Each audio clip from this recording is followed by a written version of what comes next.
Hey y'all, it's your girl Tashonda Renee, and I'm back with another video. In today's video, I'm making pasta salad. This recipe is super easy to make and it's absolutely delicious.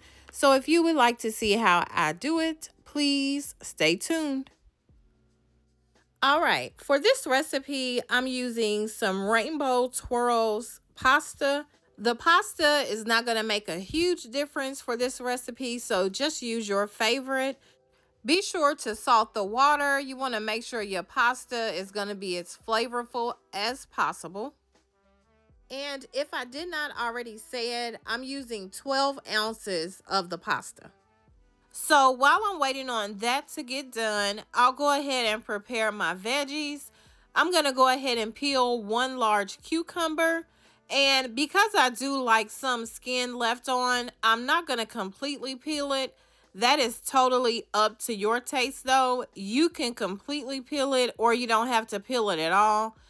Just do whatever you prefer. I'm going to slice the cucumber in half and then in half again. I'm really doing just a rough chop. I like for some of the pieces to be kind of big and I like for some to be small just to give it some texture. Again, that's just my preference. It really doesn't make a difference in the way it tastes. Just gives it a different texture. So do whatever you prefer.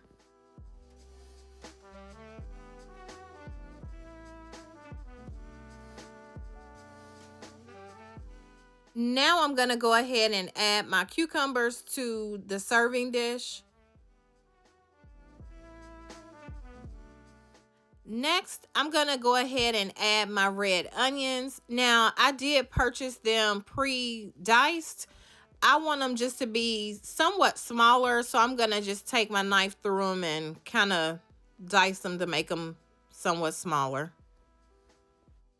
As for the onion, I'm using about 3/4 of a cup of diced onion. Again, this recipe is very simple and you can adjust it to your taste. So use as much or as little onion as you prefer.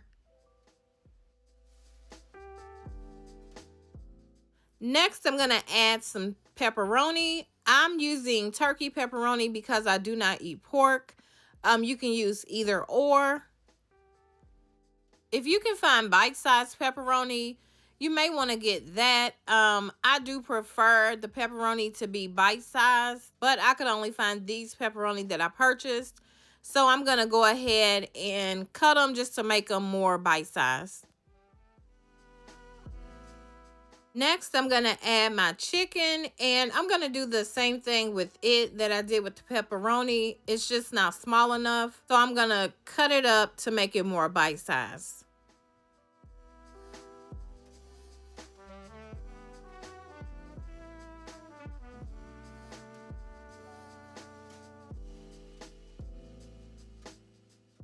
Then I'm going to go ahead and add that to the bowl.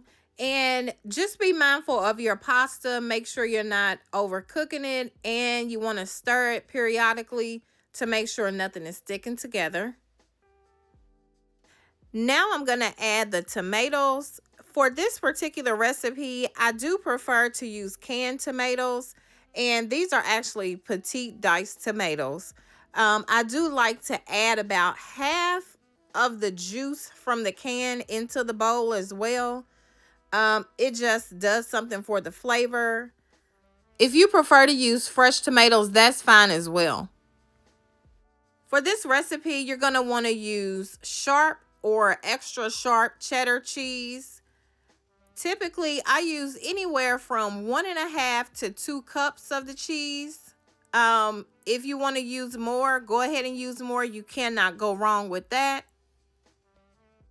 To season this pasta salad, I use one of two things, either the Salad Supreme or the Rotisserie Chicken seasoning, both by McCormick's.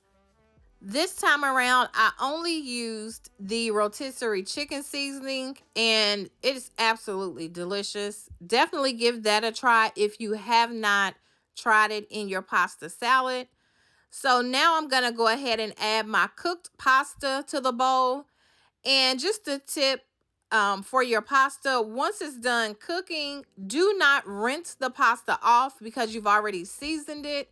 You do want to drain the water off, but do not rinse the pasta.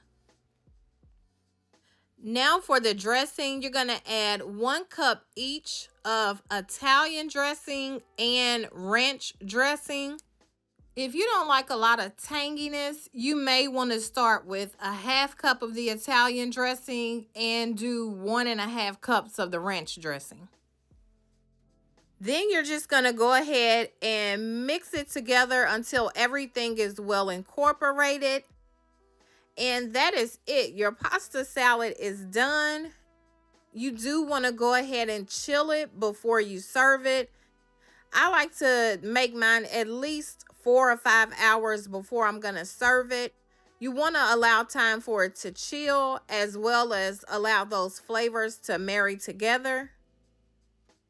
If you're interested in a list of the ingredients and measurements of everything I used, I'll be sure to list those down in the description box, so be sure to check that out. And I definitely hope you'll give this pasta salad a try. It is absolutely delicious and so easy to make. I think you'll love it if you give it a try. If you have not already done so, please go ahead and subscribe to my channel. I would love to have you be a part of my YouTube family. Thank you so much for watching and have a great day.